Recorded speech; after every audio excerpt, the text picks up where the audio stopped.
White house এবং green apartment, garden রিচের দুটি flat, আর দুটি ফ্ল্যাট থেকেই চলা ভুয়ো সিম কার্ড চক্র ধরে ফেলে পুলিশ।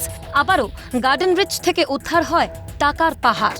গার্ডেন রিচে ফের উদ্ধার টাকার পাহাড়। কলকাতা পুলিশের ডিটেকটিভ ডিপার্টমেন্টের অভিযানে গার্ডেন রিচের iron gate road white house building থেকে উদ্ধার 1,18,00,000 টাকা নগদ। উদ্ধার হয়েছে 1,18,00,000 টাকা, সঙ্গে কয়েক কেজি সোনার গয়না ও বিভিন্ন ইলেকট্রনিক্স ডিভাইস। पुलिस आया था यहाँ, पुलिस आया था, 50-60 पुलिस था, वो लोग आया था। कितने बजे आए थे? वो लोग आया था 10:30 बजे। और सारा दिन ही थे? सारा दिन क्या, मतलब रात को 11 बजे तक देखा, फिर जाके हम लोग सो गए। মঙ্গলবার দুটি ফ্ল্যাট তল্লাশি চালাতে ও প্রাথমিক জিজ্ঞাসাবাদে সময় লেগেছে সকাল থেকে মধ্যরাত অবধি। কারণ জানা গিয়েছে শুধু রাজ্যেই নয়, দেশ ছাড়িয়ে বিদেশেও চলতো এই ভুয়ো সিম কার্ড চক্র।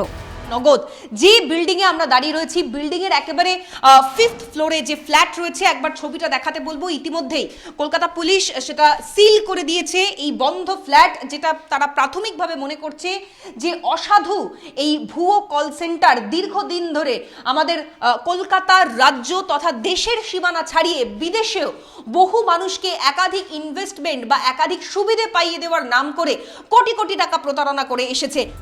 হোয়াইট হাউসের এই ফ্ল্যাটে চলতো সমস্ত নগদ থেকে ভুয়ো ব্যবসায় মুনাফা রাখার কাজ, আর সবুজ বিল্ডিং এর এই ফ্ল্যাট থেকে চলতো চক্রের অসাধু যাবতীয় কাজ।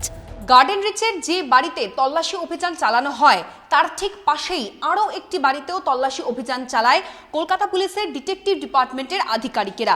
যেখানে আমরা দাঁড়িয়ে রয়েছি একেবারে গ্রিন বিল্ডিং, সেই গ্রিন বিল্ডিংয়েরও যে একেবারে 6 তলা রয়েছে, সেখানে আরও একটি অফিস, সেটাও এই মুহূর্তে সিল করে দিয়েছে বলেই দেখতে পাওয়া যাচ্ছে। কলকাতা পুলিশের আধিকারিকরা সিল করেন। দুটি ফ্ল্যাটই সিল করেছে পুলিশ। গ্রেফতার করা হয়েছে চক্রের 4 মাথাকে।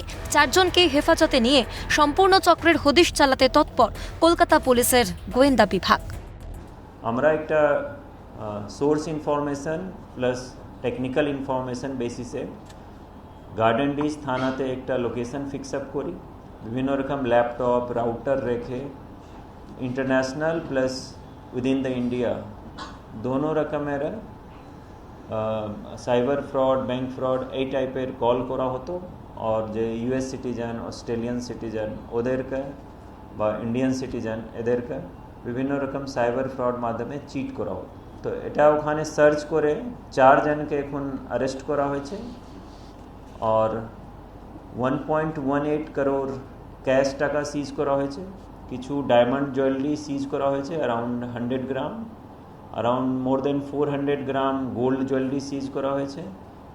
অনেকগুলো ল্যাপটপ, রাউটার, ব্যাংক ডকুমেন্ট আর অন্যান্য কিছু ডকুমেন্ট ওই জায়গা থেকে সিজ করা হয়েছে।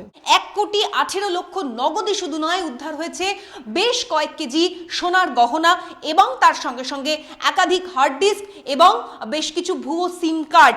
ইতিমধ্যেই 4 জনকে হেফাজতে নিতে চান পুলিশ আধিকারিকেরা, যেটা প্রাথমিকভাবে মনে করা হচ্ছে যেহেতু বিদেশেও এই ভুয়ো কল সেন্টার তারা তাদের প্রতারণার ফাঁদ পেতেছিল, ফলে এখানে কোনো রকম প্রভাবশালী যোগ রয়েছে কিনা সেটাও খতিয়ে দেখবেন তদন্তকারী আধিকারিকেরা। ক্যামেরায় প্রসন্ন নস্করের সঙ্গে Abhirupa Saha, Calcutta News, Garden rich.